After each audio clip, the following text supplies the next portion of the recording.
Hey everyone, my name is Tyler Marks, and this is Ty on the mic. And this podcast is just a simple podcast where I might just blab about current sports topics, such in the NBA or MLB. It might be something I'm on the road. That's why I have some time, some thoughts to digest something, some thoughts. Maybe I truly believe in them, maybe different ideas. Just a fun thing. And today, my first topic is going to be about the recent quote from Giannis Antetokounmpo, which is arguably the number one or number two in my eyes, best player in the league. Quote from Giannis. I would not be the best version of myself if I don't know that everyone's on the same page. Everyone's going for a championship. Everyone's going to sacrifice time away from their family like I do. If I don't feel that, I'm not signing. Giannis recently told the New York Times, as long as we're on the same page and with that, and you show me that we go together to win a championship, I'm all for it. The moment I feel like, oh yeah, we're trying to rebuild, then there will never be hard feelings with the Milwaukee Bucks. So when he says something like this, right? When he was asked if he would sign the contract extension, which Giannis right now is signed for this year, next year, and then his third year is a player option. And just the list out there in that 2025 free agency class, if he does, decide to not go in, not accept his player option, some of the other free agents could possibly be Jason Tatum, Donovan Mitchell, Jimmy Butler, Jamal Murray, Brandon Ingram, and that's just some of the guys. Who knows with how contracts are going to be extended with all that. However, those are just some of the guys that could be free agents in that class. And you also have to think about, you have to digest his quote. I would not be the best version of myself if I didn't know that everyone's on the same page. Everyone's going for a championship. That was like a very interesting part of that quote, just because to me, with what the Milwaukee Bucks have done the last 3-4 years, they have really had the best type of core around Giannis. And when you really look back on what they had, obviously they had Chris Middleton for the past how many years? 7, 8, 9 years, and he's been a very efficient 50, 40, 90 guy. He's been sometimes their best player in certain actions, and sometimes he's been really bad. That's just kind of Chris Middleton. People really known him for either being like prime Kobe in the playoffs or just not a very good player. But getting Drew Holiday in the big trade, and Drew Holiday has been, second best, third best, sometimes first best player on the team in certain situations. You have Brook Lopez. It was a candidate for defensive player of the year. You have Bobby Portis, who has been in the six man of the year conversation the past 3 years. You trade for Jay Crowder, that didn't end up being very well. You have PJ Tucker in the championship, which I think they lost. I think they really did need a PJ Tucker, especially against the Celtics a couple of seasons ago when Giannis was kind of on his own, but not really, without Chris Middleton. And this is like it might be people are overreacting because already you see First Take or you see this other TV shows talking about, who should, be in the sweepstakes for Giannis. The obvious ones are the Lakers and Knicks.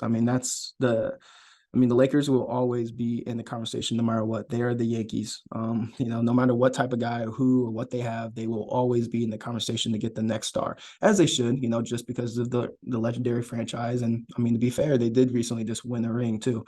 But it's just why I mentioned about what team he's had around him is because even though this team has been very good the last 3 or 4 years, it's not a surprise they've been first in the East this year. I believe they were almost first in the East last year, last year, but 2 years ago, I guess now.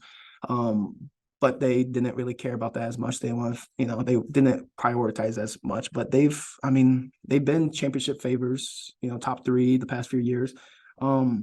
They just signed Chris Middleton to that big deal. A lot of people don't like that. I think that was a very necessary signing because there was nothing else. The only other option was to think of a Drew Holiday for Kyrie, and then you tried to just work on the depth and have Kyrie, Giannis, Lopez, and just crazy depth. There was really there wasn't big free agents this year besides Kyrie, like I mentioned, and there was a couple really good, you had the Austin Reeves, which I think the Austin Reeves contract is going to be the best contract in the NBA next year. He's up there with me with Derek White's contract, with even Robert Williams. Robert Williams is a guy where it's like, damn, this guy could just fucking stay healthy. He's a defensive player of the year candidate. He's one of the top 10 defenders in the league. Those are just a few of those guys, those contracts, man. Those contracts might end up looking really, really good for these teams. But when you think about, so yes, obviously Giannis can request a trade, after this year or 2 years from now, or he might, who knows? This is just a weird timing for it. When you look at what the Bucks did without him in the playoffs against Miami Heat, which obviously Jimmy Butler was just unstoppable. He had one of the best playoff runs, at least in the first couple rounds. I mean, obviously he made to the finals and he was electric, but he wasn't the same Jimmy Butler as he was in the first round. I think he got hurt in the Knicks series and just never really got to 100% after a full season and how many minutes he played in the first round. It's not too crazy to think that 32, 33-year-old guy who's been in multiple playoff games and regular season games, that he's probably pretty fucking tired. But anyways, what am I going to? But with that being said, with them not being able to win without him in the first round, and it wasn't a normal 8th seed, that's obvious. It was no normal 8th seed, as the Heat showed that this year. But I'm sure Giannis asking himself this is like, damn, you see the Celtics, they just extended Jaylen Brown. Tatum Brown is only just going to get better. They just trade for Kristaps Porzingis, which I know people might argue if that was good or bad for Boston. We will see. However, you just know that's another scoring threat, another big, another just a really good overall offensive player. The Nuggets just basically got their core all together. And let's just think about the East. The East is the one that's more wide open than the West now. It just really flip-flopped. 76ers, I don't think they're going to be really in it. I just don't see it. I think that they're going to be the next Jazz in a way. They're just going to be trading those guys and start really rebuilding soon. Like, I guarantee after this year, there's going to be a completely different team.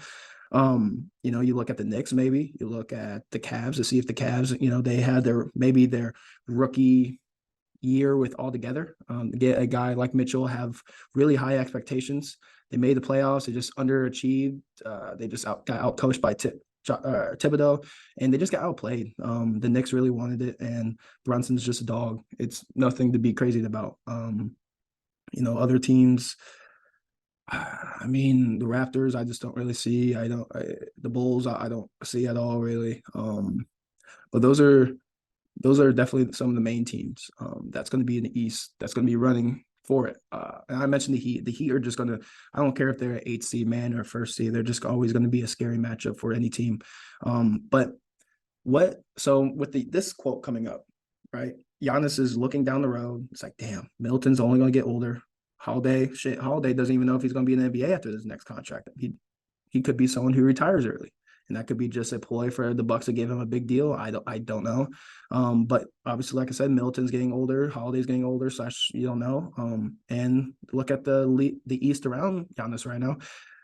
They're only getting younger. The Knicks are still a very young team. The Celtics are still a very young team. And the Cavs. I can't forget about the Cavs. I was a big Cavs person last year before the season started. I thought they would finish top 3, which I think they finished 4th or 5th. That team, their core, they have something. So let's say in 2 years, is this team going to be good enough to win a championship? No, I don't think in 2 years. I think it's either this year or next year. I know I just mentioned that the East is pretty wide open, which it is. And I've always been someone to say this: when you have the best player on your team, like in the playoff series, when you have, and arguably the best player in the NBA on your team, you can just win the playoff series by that. But this team, I think they just got this year, man. I really think they got this year and maybe next year. And why I'm talking about this is because I think this is real. I think this is a message by Giannis. Be like, okay, so after this year, I'm going to really, really try to see what my aspects are, because a guy with Giannis, who has been known to just be a very, very, very competitive guy to a capacity where it's gotten him in trouble in games. He's a very compassionate guy who takes everything to heart. Low-key is a little dirty and, not horrible. It's not like anything extreme, but when you watch your team or watch teams play against him enough, you'll see exactly what I mean. He seems like a very, very nice guy. But he has that fucking grit to him. He does care. He does care that people think Jokic is better than them. He does care that people think Curry is better than them. He does think he really fucks with them, that they think KD or Embiid's better than them, or Tatum or Luke, whatever. I'm not saying that a bunch of people are thinking that. I do think that Jokic and Giannis are on the same level of dominance on how they affect the game. I don't I think they're on the same level because they dominate in different capacities. And so let's say this, right? If you had to give advice to Giannis, what would you give his advice to? And in my opinion, I've been thinking about this past couple of days, since there's really nothing to talk about in the NBA right now besides the Olympic, not the Olympics, but this all the international play going on, all the tournaments has been really fun to watch, and I'm gonna have a podcast episode about that too. But what would I give advice to Giannis? I think this team they got this year, they can win a championship just because of everything I said.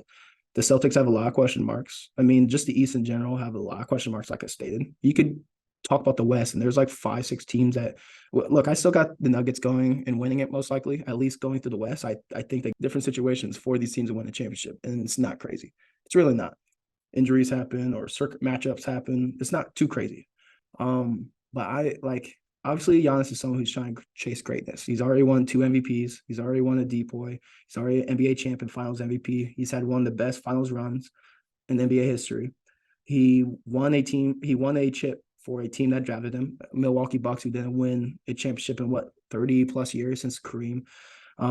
He's a fan favorite. Everyone loves him. What would you do? He's a legacy guy, right? He's got everything. He's won everything in the NBA, really.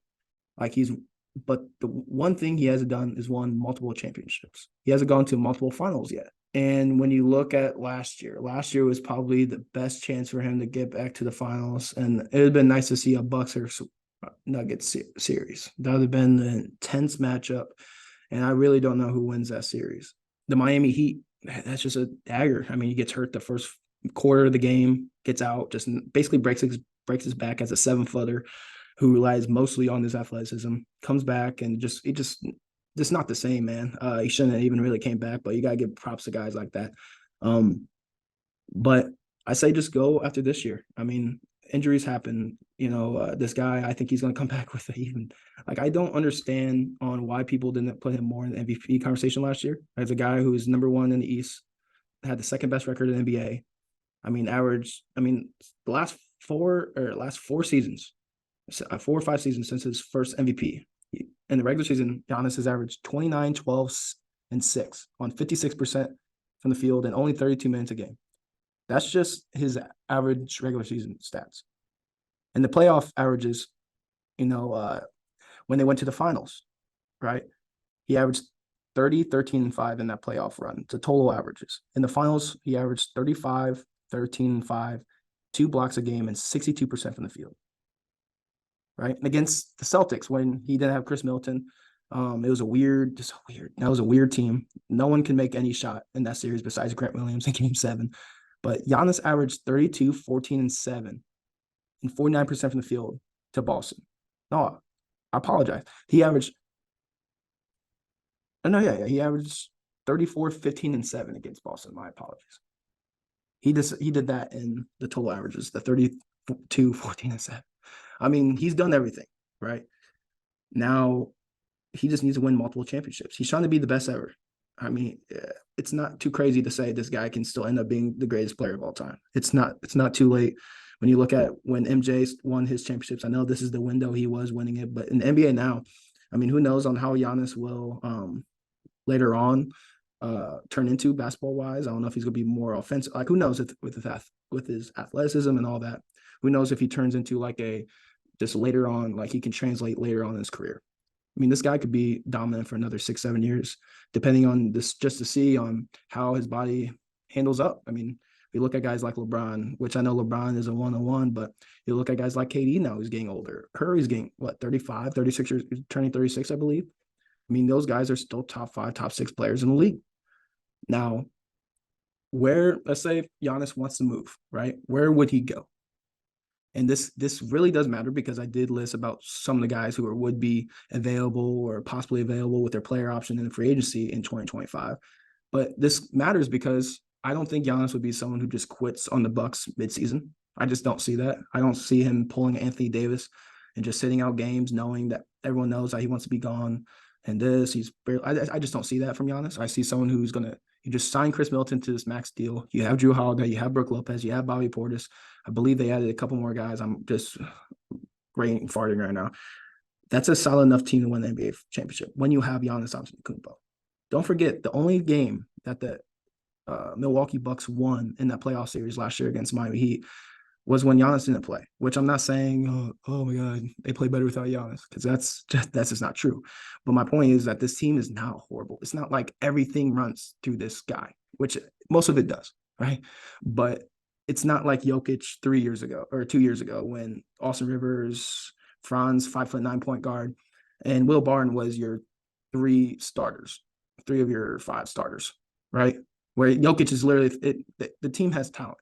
Um, but the teams where I could see Giannis potentially, because he could request a trade after this year, and he has one full year, like no player option, and then he has that player option, which obviously I'm guessing if he trades to a team after this year, he's going to want to sign an extension with that team right after. That's probably, especially because that's what is going to get him more worth. Because if he doesn't know if he wants to stay with this team and he's only there for 1 year, it's another Kawhi Leonard situation in a way, but it'd be bigger because just Giannis is on a different level. Some of the teams, obviously, people said the Lakers, which is not too crazy, because Anthony Davis just signed that big extension, right? That's a deal that you can match with Giannis's deal, and that could be basically a straight up deal almost. I would expect that would probably be a straight up deal, so that's not too crazy. But then you're like, okay, so what's the team after that? What's LeBron? I should expect LeBron James to be a top 10 player for the next 2 years. I hope he is. I mean, I hope he is still a top 10 player until he retires. But this is one of those questions you just don't know. I feel like if he would go to a place like the Lakers and team up with LeBron, you need a third guy, because LeBron, you can't expect him to play more than 60 games at age 41. In today's NBA, you just can't as the first or second option. Obviously, Giannis would be the first option, and because everyone wants Anthony Davis to be the first option, and he showed flashes of that. So to me, like I said, it's like a third part plan. Can Austin Reeves be that third option? I would never think I would said that a year ago, but maybe he could be that third option, second option guy who maybe can become a 25-5 guy, like basically maybe a shorter Chris Middleton. Maybe. I mean, what he's done with the Olympic team this year, the USA team this year, we did it with the Lakers in the playoffs last year. This guy he's not shy at the moment. The Lakers always got to be in the conversation, especially when LeBron James is there, for sure. But I'm just talking about trades because he could just decline his option. But I think what the more likely situation, if he does want to move on with the Milwaukee Bucks, is that if they don't make it to the NBA Finals this year, then he's requesting a trade. That's what it sounds like. Unless the Bucks, if they don't make it to the finals, if they don't win the finals, then they try to make another deal. But what do they have? They don't really have draft picks. They don't really have any type of. I mean, Drew Holiday just said he doesn't know how long he's going to play after his next contract. You think that's going to really help his stock in a year or two? Chris Middleton, that's going to be one that I just don't. That's a value contract that the Bucks had to give it to him. He didn't really. You can maybe say he earned it because he helped him win the championship, but he didn't. His current, I feel like, stature, at least his current skill, doesn't require him to get that big of a contract. But like I said, that was you couldn't let him go. There was no one to replace him to make Giannis happy. There's just no one. So we already talked about the Lakers. I know that D'Lo has his contract, and then you have Roy, so you can match it with a lot of different people. I don't see that happening. No, obviously I don't even want to think. No. Anyways, moving on. They mentioned about the New York Knicks, and that's a very interesting one too. The Knicks have really been waiting for that next guy. They got Brunson, and that was the next step. They thought maybe Randall would be that guy, or maybe just to get the attraction for people to come. I think Randall's going to have another bounce back year. I really do. But Jalen Brunson is, to me, the best player on that team. That's at least the guy I trust the most. He's just a dog. He's just a winner. The Knicks are interesting because they have a lot of draft picks. They were very criticized by some fans, and some fans were happy. Knicks fans were happy they didn't trade for Donovan Mitchell. And who knows? I think I would still make the Mitchell trade personally. I know what you had to give up. I know it ends up making me look stupid if they get like a Giannis or I don't know, a Zion or whatever. Like the Knicks are obviously trying to build a culture right now with the Brunson, Hart, maybe I don't think Randall's a part of it, but Dante, like that type of culture, that winning culture. And they also have some really solid young guys like Quickly and Grimes and just some of those, and Mitchell Robinson. But the Knicks, it would make sense in the sense if he wants to go to a high market team, he's going to get paid. He's going to be covered all the time. He's going to be in the East, which I've mentioned earlier in this pod, that the East is going to be pretty wide open for a lot of teams to take the next couple of years, in my opinion. I think the Celtics, at least with this Bucks team, Celtics, Bucks, Cavs, and Heat are going to be up there for a while. And the Knicks are just right there, man. There's one of those teams, I think they are not as talented to win multiple playoff series yet, but they're one of those teams that like you can't like they're like another Miami Heat in a way, right? Like they don't necessarily have amazing talented guys, but when they play together, they play a hard rugged defense. They just have that dog in them, right? They get guys who really give a fuck, who aren't just there to look pretty or or to have a nice stat line or whatever. No, they're like there to win, and so that's why maybe that's the attraction to Giannis. I know that he has other links as well to there, I believe. Joel Embiid has links to there as well, I believe too. Those two teams are the obvious ones, right? They've been the obvious ones the last 10 years for free agents, with LeBron James, with Kevin Durant, with even Kawhi Leonard. Giannis now, obviously. Like that, those are just the common teams, man. Well, I see more. I see it more. I think Giannis would go to the Miami Heat over those two teams, unless it's and another option is Golden State Warriors. Golden State Warriors is another. He's always said that. Playing it with Steph Curry in general is just an amazing opportunity. But like we can't forget, like Giannis is 30 years old now. He's in the middle of his prime, arguably the best player in the league right now. Him, Jokic, Curry are my top three. It's hard for me to say, like, because we're talking about in the future. This isn't like a trade or he's on free agent right now. It's not like we can say, oh, he goes on this team this year with the other rosters looking like this. Because I don't know. I don't know what that would look like, and if he's going to request a trade in a year or 2 years or opt out of his contract. And like, I don't know. But it's, to me, he wouldn't mention about all this contract. I know he's eligible now for a contract, but he could have been just saying, I don't know what's going to happen next couple of years. I just want to wait a year just to see how this team.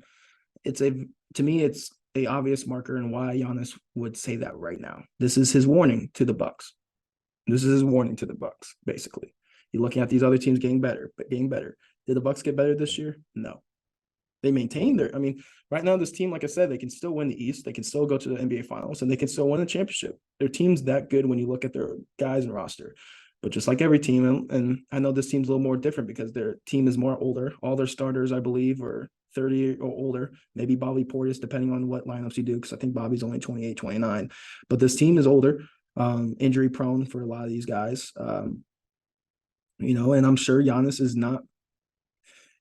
To me, I feel like he's not upset about being the number one guy, to be the guy that, you have against the Boston Celtics 2 years ago, where you're like, fuck, we this is all we have. We just need you to be just dominant on every aspect. And he was. That's the guy he can be for the next 2-3 years at least, and maybe even longer. But I think with him, he just needs that Robin. We thought people meant the most outrageous take I remember was, I think it was Kendrick Perkins in the playoffs, or maybe Stephen Smith, maybe both of them. One of those two. They said that because Chris Middleton was doing really good against the Hawks in the Eastern Conference Finals when Giannis didn't really play or didn't play out all that series. I think he just didn't play that much. They said that Giannis was possibly the Robin and Chris Middleton was the Batman. That was the most insane take. Like, that's why I just don't like these first takes and Undisputed. It's just like, what the fuck are you saying? That's just outrageous. Anyways, Chris Middleton, when he's healthy, he can be a very great Robin. I think he can be a very great Robin, but I think at his best, he's a solid second option. Solid. And sometimes very, very good second option. But he's an amazing overqualified third option because he can do everything on the court. He really is, most of the time, he's super efficient in the playoffs, or in the regular season. I know his defense isn't what it used to be, but he's still a solid two-way player. He's a guy who's had a lot of clutch moments, who's not afraid of the moment. He showed that in the playoffs, especially down the stretch in the finals. He showed every minute of that. But he's getting older, and he also he's still not the perfect Robin to Giannis. He's just not. But I think the Miami Heat, man, when you think about it, you think of the culture, you think of why Giannis would want to go there maybe next year. They have and you might ask me, how do you think if the Miami Heat can't get Damian Lillard, right, that the Miami Heat can get Giannis Antetokounmpo? And that's a good question. It is, because obviously Giannis is way more worth than Dame. But one thing I might have to say is it really depends on when or if, in general, Giannis does want to leave. If he wants to leave after this year. The Miami Heat gets more picks. Maybe Jovic, if they don't do the Dame trade, Jovic or whatever, Jovic, it looks a lot better because he is looking really good in the European team right now. He's looking really good. I'm sorry, I don't know his country name, but he's doing really good this playoffs. But then you also have Bam. You have Tyler Hero. I think Lowry's going to be a free agent, so you can't use him as a contract guy. And I know most likely that the Miami Heat are going to get Damian Lillard. But I think with Pat Riley and Jimmy Butler, I want to see how he regresses, man, because that's the guy that I think would be a solid fucking number two, the Giannis Antetokounmpo, solid enough where like it fucking scares me. Like it scares me to even like if Butler and Giannis were teammates this year, if you put Butler in the Miami Heat team, that look, I still have slightly the Nuggets, but that's 6 or 7 games, unless it's a Lakers type series where most of the games are super close, but the Nuggets just won at the end of the day, and and it just was a sweep where it looked like it was uncompetitive when it just wasn't the case. And one team I do have to mention before we end up and wrap up this this podcast is the Boston Celtics could be one of those teams. And before people roll their eyes and all this shit, think about it. The Celtics have been the number one or top 3 team in the East the past 6, 7 years now. Basically, gone to multiple Eastern Conference finals, have gone to NBA finals, have one game away from NBA finals. They have a lot of guys they can still trade. They have counterparts after next year, say Giannis requests a trade. The Celtics could trade Jaylen Brown, could trade Robert Williams, could trade Derek White. Those are just some of the guys could trade Kristaps Porzingis, I guess. That's a team, when you look at it, it's going to be a big market team, a team that only cares about winning, who has number one goals to winning. You have Jason Tatum, who's going to be a top five player for the next 5-6 years at least, probably longer. Who's just only starting to blossom into the player he's about to be for the next 10 years. That could be a team, a winning culture. Just saying, this conversation is really hard because he doesn't say that he wants to be out. I think he just basically says, look, I want to win multiple championships. This team is solid right now, but I don't know what's going to look like next year. I don't know what's going to look like in 2 years. And to me, like, ask what the best teams are going to be in 2 years. I know trades are going to happen. I know people are going to progress or regress. Injuries are going to happen. Who knows what the league even looks like in 2 years? Look at what the league was just 3 years ago. Completely different league in certain aspects. But when you think of those teams, think of the teams that maybe could get Giannis. That could maybe, that's how I see it. I'm not saying what Giannis would want to go to right now. What team would Giannis want to go to in 2-3 years? And what team do they have? And what market do they have? And I think the Celtics, Lakers, Knicks, and Heat are up there because they could spend money on players. They have a history, besides really the Knicks, no offense, Knicks fans, of winning. I think maybe not the history of winning is amazing in New York, but just the love and the intensity of basketball in New York, it may be relevant. When you ever go to a lot of players say that their favorite place to play is in Madison Square Garden. Zion's said that. A lot of other guys, and it's a real thing when you play in in the Garden, or you play in all these different places, man. Like, you feel the intensity by the fans. And I do think these players thrive off of that. But without that being said, he could sign an extension. He could play for the Bucks for the rest of his career, be, the Tim Duncan, Kobe Bryant, Larry Bird, Magic Johnson, Tim Duncan, those type of guys who played their entire careers with one team. And it'd be great for his legacy. I do think he's so good that he does deserve multiple championships. And he can win multiple championships. I think his potential is just out of this world. When you look at his totals, you look at what he does, and he can still get better. Who knows what with Giannis? I will say, better look out for this dude this year. Better look out for this dude this year. the last time he was disrespected like this was against literally the Miami Heat in the bubble, where he just had a horrible series. They did the wall. He was the MVP, but got exposed, and everyone's talking shit, just saying, "Oh, he's only a regular season player." Right? This same thing kind of happened. Not same thing, but a similar type situation, I guess, happened against the same team, and he got disrespected a lot just in the MVP conversation, just with the talking about who the best player in the league is. Just watch out for this dude. But that's the first episode of Ty on the Mic. I'm just gonna, like I said, this could be a podcast where I'm on the road, where I just want to talk about topics, talk about something that maybe came up, maybe not even a hot topic, just a random thought in my mind that I just felt just needs to be on the microphone, that just needs to make it into an episode. But I hope this is a very entertaining podcast, and I would hopefully do this maybe multiple times a week. Maybe some are going to be like an hour, some might be just 20 minutes. I don't want to have this as a structure. I just want to use this as a platform where I just talk better in front of the mic, just get better at conducting myself and bring out my reasons. All righty. Thank you, and see you next time.